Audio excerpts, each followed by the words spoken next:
Sara Baartman, or Sartish, was a southern African woman belonging to the Khoikhoi people. Her birth name and even date of birth are a mystery because she was born in the Kingdom of Xhosa, which soon became a Dutch colony, which would eventually be sold to the British. The best guess is she was born in 1789.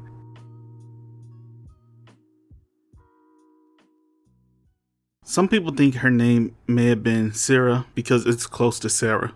She was young when both her parents died. She spent most of her youth working Dutch tobacco farms. She had puberty rights and kept her mother's tortoiseshell necklace with her at all times.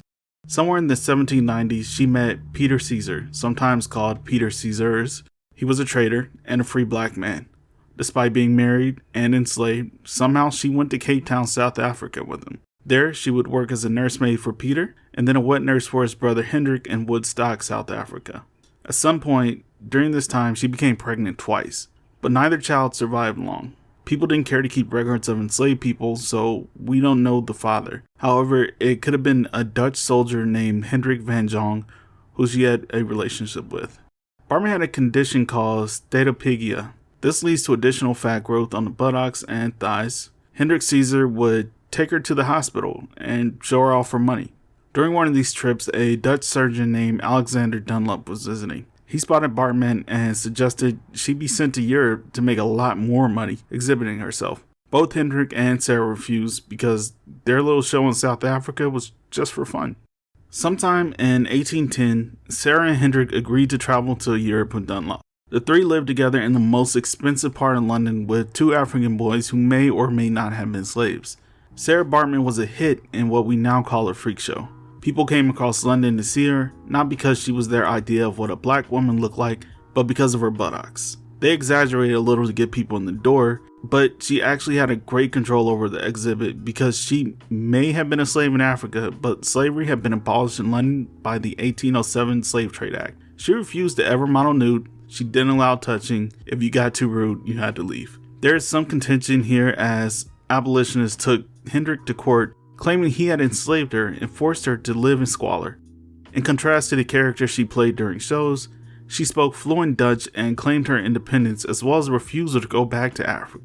She had to state this because some abolitionists just wanted black people to be free as long as it was away from white people. Additionally, a contract was produced and she kept doing her shows, gaining more fame as the Hot Knot Venus.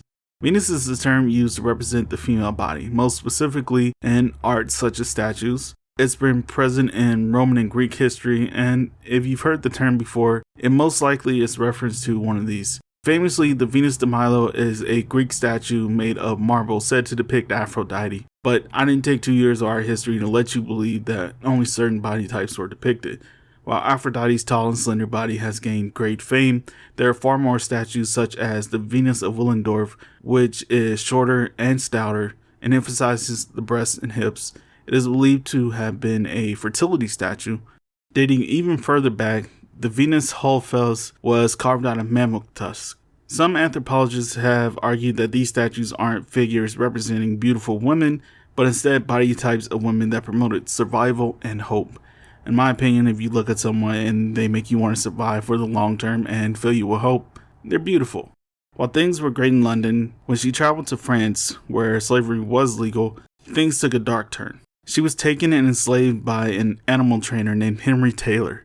He would display her in shows for rich patrons, sometimes in chains. They would poke and prod at her. This was not the show she had developed in good fun. They compared her to an ape and she made nothing from it and was unable to return to London. When Napoleon was defeated and France was plunged into a recession, nobody could afford to see her and she was forced into prostitution. In 1815, at the age of 26, she died from some ungodly combination of smallpox, pneumonia, and syphilis. But the humiliation did not stop. The French National Museum of History displayed her corpse for years, until 1976. That's 161 years they displayed her body for tourists to take photos with. An enslaved woman who found her own independence and wealth snatched back into the world's most despicable slavery trade to be turned into a punchline for the wealthy for almost 200 years. Because they may have taken her body off display in 1976, and Nelson Mandela requested the return in 1994, they didn't do so until 2002. Even in death, and even after the abolition of slavery, there are still those that will claim ownership of your being, and that's ridiculous.